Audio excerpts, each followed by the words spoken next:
when we say no to something, we're saying yes to something else. So what kind of things do we want in our life? Like, what are your dreams? You know, make a clear list of what those are, and then anything that's taking you away from that, gotta say no to it.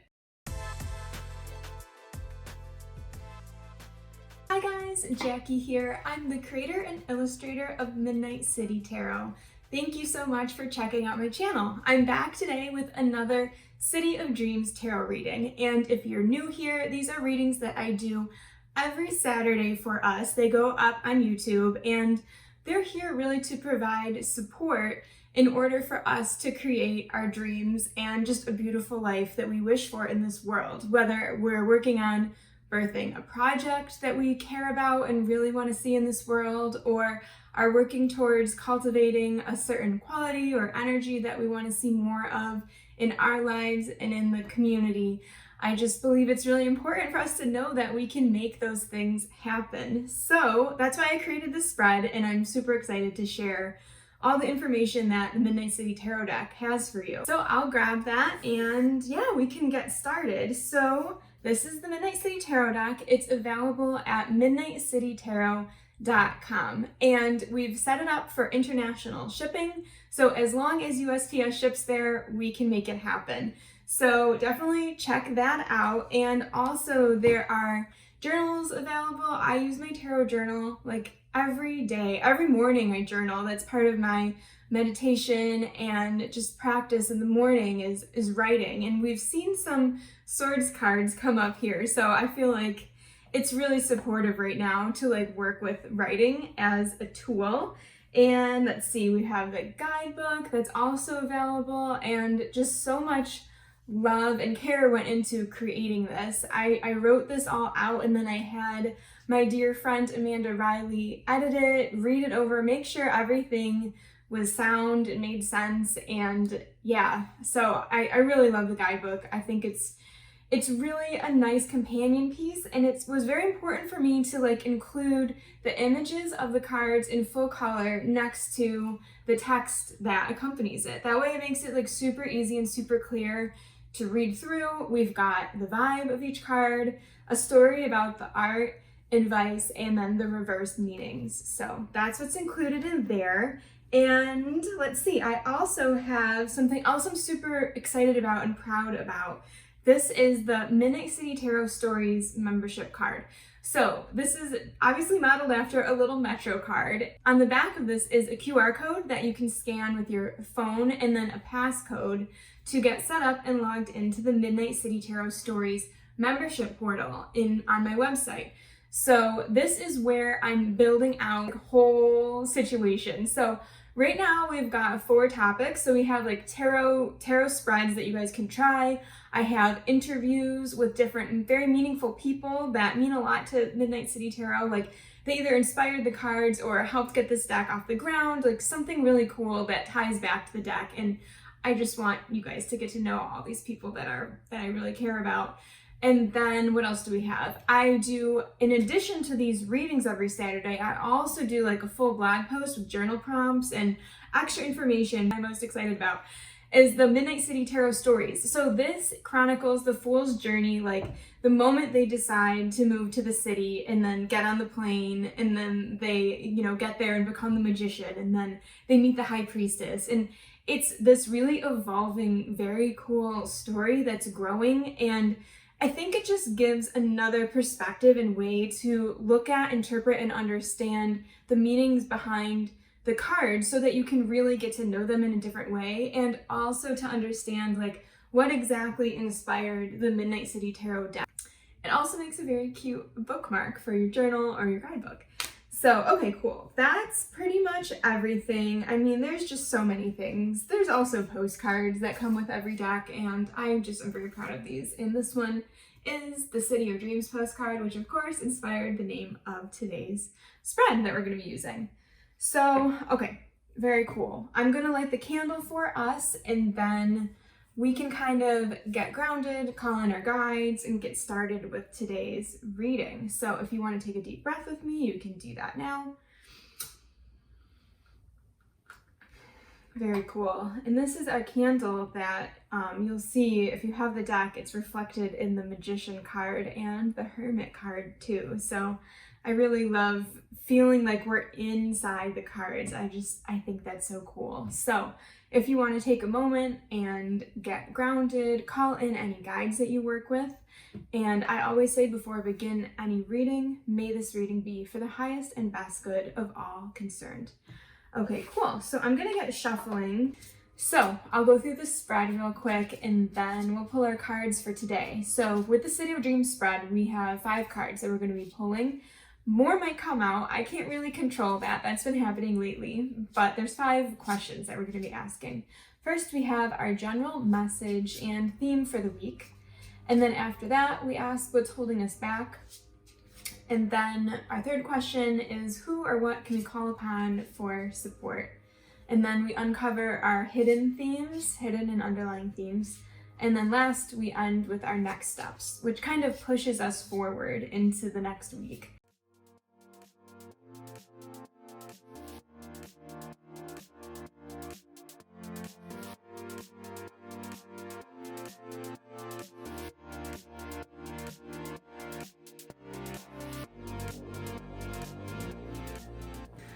Okay, wow, we have some interesting cards for today, to say the least. All right, so let's dive in. I'm gonna go through card by card, and then I'll go through and see if we have like a bigger general theme happening, which I feel like we do. Okay, so for our general message and theme for the week, we have the 5 of Wands, and it is reversed. So in the 5 of Wands in the Midnight City Tarot deck, I have an illustration of 5 dogs that are like barking at each other and just like making a scene and like creating chaos and getting tangled, and there's like some trash bags in the background, and we're on the street corner, and it's like just like not a good scene. So in this card, there's some disagreement and just like barking, and it's a scuffle basically. And when it's reversed, it does speak to like playing a little bit dirtier and just like a little bit more of like a tougher fight. So that's what we have going on. And it is a 5, so it's not like it's a major card. It should be like a pretty, fleeting thing. And I do say that because we have like the trash bags in the back that we know like the trash is gonna get picked up. So like, though it is a trashy situation, it is not permanent. So we just have to keep that in mind, that it's not forever. Sometimes it's just good to know like these things are going on. And then what is holding us back from achieving our dreams? And I will let that sink in for a second. We have 15, the Devil. So this card speaks to, honestly, the most often I see this come up is dealing with capitalism, if I'm being like completely honest. But it comes with like materialism and forgetting the divine. Like last week we had Temperance, which was like, when we go out into nature and we're feeling like super connected with nature and God or spirit or whatever, however you want to phrase that. And just knowing that we're like, divinely protected and angels are watching over us. And in the Devil card, we are just about the material, tangible world, and we are under control of something or someone. Some type of energy is controlling us, and of course we may be wanting that and liking that.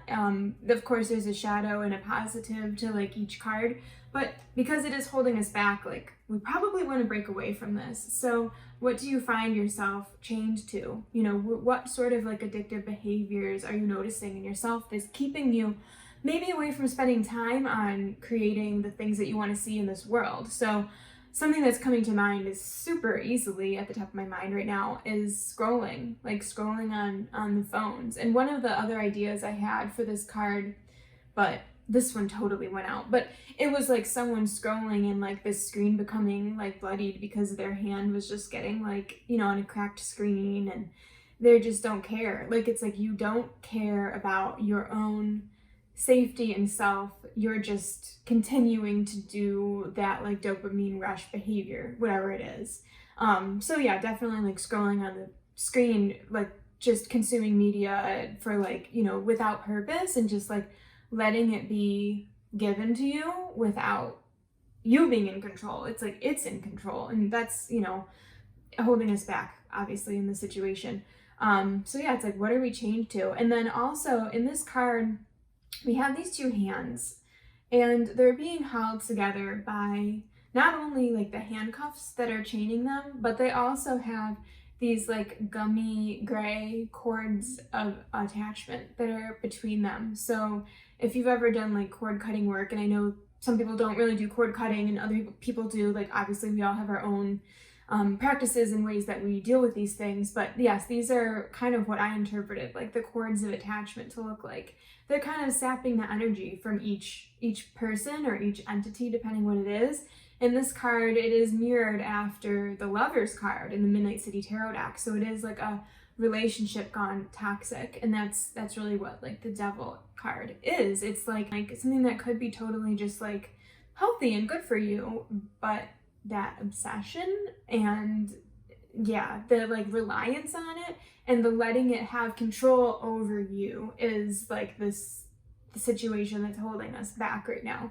So how can we break away? First of all, identifying what it is that we need to break away from, and then figuring out like how can we separate ourselves from that. When we say no to something, we're saying yes to something else.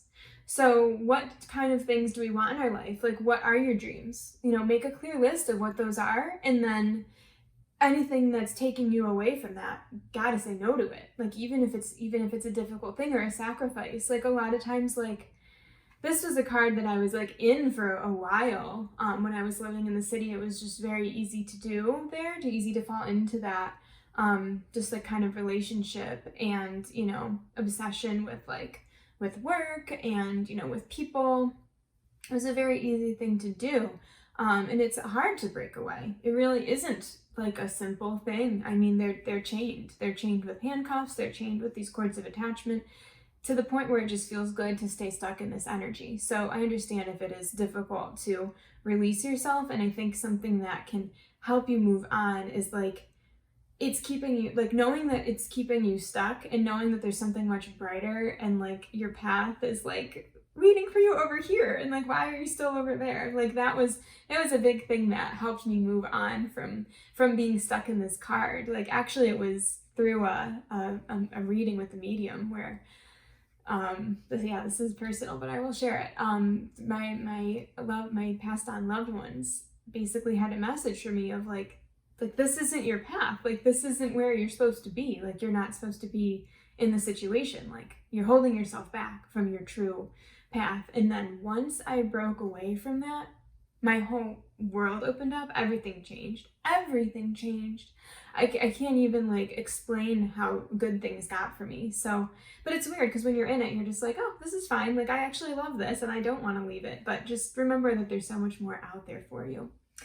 So that's that. And then, okay, who or what can we call upon for support? So we have the Four of Coins. This person is on the subway and they've got their little tote bag, like they're clutched on so tightly. So they're feeling really like constricted, like financially, like they don't have a lot of extra resources right now. So a good way to kind of like find that feeling of abundance is to remember that abundance and resources don't just have to be money. It's like, what other things are you abundant in your life that you can focus on that, and then you'll kind of get into this like feeling of like more abundance when you're like, oh yeah, I actually, you know, have an abundance of love in my life, or abundance of plants in my life, or something else like that. So you're not just focused on like the number in your bank account, because I think it's easy to get kind of like in that mindset and then go down that spiral. So yeah, find other things that make you feel abundant. And I think a really great one is, I'm looking at the card right now and I see the sunrise or the sunset, depending how you are interpreting this, in the background. Like, can you be abundant in sunsets or sunrises? Can you be abundant in seeing stars in the sky and feeling the expansiveness of the universe? Like, you know, what else do we have here? It's like just looking out at the scenery and just feeling abundant in so many other vast ways that actually matter, can get you into a different mindset. Because obviously, of course, like money is extremely important and we need money to survive. And I totally understand, and I totally know why I'm pulling this card right now. But in order to kind of like open up to that feeling, if we can find abundance in other things and in nature especially, it'll help kind of like open up the floodgates, so to speak, for us. So that's who or what we can call upon for support.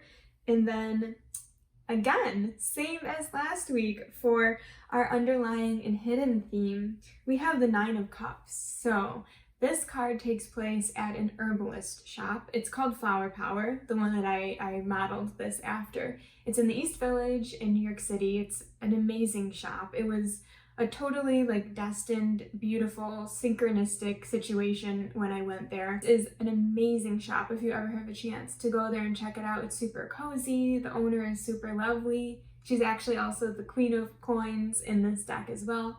And there's this beautiful little ladder in the shop. It kind of reminds me of like in Beauty and the Beast, like the little ladder in the library that you can step up. And I think to me it just symbolized like that those last final steps before we, reach our hand out and pick one of these cups or maybe multiple cups and create our dreams. Like all of our wishes are being granted in this card.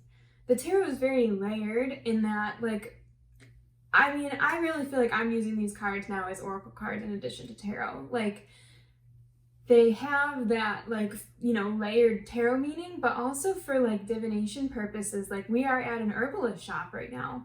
And that's not in the traditional Rider-Waite deck or anything. That's something that I've added, but I'm seeing the theme of herbs, like plant medicine, herbs, and herbal healing come up in my life. So I know that that's an underlying theme for me. I just signed up for an herbal mentorship workshop, which I can't even wait. I'm so excited about it. So I know that that is an underlying theme in my life. So if you guys can visit your local herbalist and support them, I think that's awesome. That's super supported for us right now. And yeah, if there's any like herbs that you work with that you want to call upon to help you achieve the qualities that you want to see in your life or help you achieve your dreams. Some of them that we have right here are angelica root, juniper, violet leaf, dandelion, yarrow, lemon balm, and of course, like make sure you are working with herbs that make sense for you and are healthy for you, and double check all that. But yeah, these are just some that I wanted to add into this card. So if any inspire you to do some research about them, I think that's super supported. And yeah, just remember that our dreams are right here for the taking. We can reach out and grab them, and no dream is too big. So just keep that in mind. And yeah, I'm super excited to see this come up again. That's so cool. That means it's hanging in there with us. And then for our final card, we have, our next steps. We have the King of Wands, and this king is definitely like the least comfortable in their position as the other kings, because they're very like motivated, passionate, fiery, and like there's a lot of movement going on with the wands. Like it relates to fire, and fire is kind of just like unpredictable and moving. It's not like super grounded. It's not comfortable in the situation because they want to be like up and doing things and like, ruling, but like being a part of it and not just like sitting and like, okay, they're not comfy like the King of Coins is. But this person is very able to kind of get everybody excited about their mission, whatever that is. So they'll create their empire by gaining like traction and getting excitement and like getting everybody like really intrigued and interested and like leaning in like, okay, what is this cool thing about? Like, how can I help? How can I be a part of it? Like they're very charismatic. And in this card, actually, we also have the same candle that we have out today too. So this candle makes an appearance throughout a lot of cards in the deck. And it's included in here because we've got wands, we've got fire. But yeah, so this person is seated at the Soho House in New York City, which is like super cool. It just seemed like the coolest place for the King of Wands to live. They just chill there, and yeah, it's super bougie and upscale and fancy and charismatic, just like them. And we've got this like huge bright sunrise in the background because, like I said, wands, very fiery, very passionate, very motivated, and they've made their dreams come true in the fact that like they are at the final card of their suit. So definitely interesting. I'm wondering if this is us or if this is someone else in our lives that we're just kind of like getting, not persuaded by, but getting like influenced by a little bit, or maybe like we are the influencer, getting other people excited about our dreams and our ideas and creating them. And I'm also getting messages here to work with candle magic if you feel called to do that and use like the element of fire to like help you create your dreams. So if you want to like, carve out a candle, a word you want to create in the world and like that could be a really cool way to do it. But definitely, working with the wand suits, working in with fire and candles is totally supported. So that is our next step. So very interesting. Yeah, we have two wands, and then everything else, let's see. That's really like the main theme that I'm seeing. But it's really, I think, important to know that like when we say no to things, we're saying yes to so many other things. And when we can notice like beautiful abundance in our environment in unexpected ways, it helps us kind of like get onto that frequency and then call more in. And our dreams are right here for the taking, which is super exciting. So I'm curious if you guys stop at any herbalist shops, and if you go to Flower Power in New York City, they carry Midnight City Tarot decks there, so it'd be a super cool way to like go check it out and grab yourself a copy of the deck too. And you might even be able to meet the Queen of Coins herself, who is the owner of the shop. So that's what we've got for today. Thank you guys so much for checking out the video. If you liked it, I would appreciate it so much if you could give it a thumbs up and subscribe if you haven't already. And if you have friends that like tarot and like New York City that you think would really find this interesting, I would love it if you could send the video over to them and see what they think. So thank you guys so much, and I will see you all next week in February. Take care.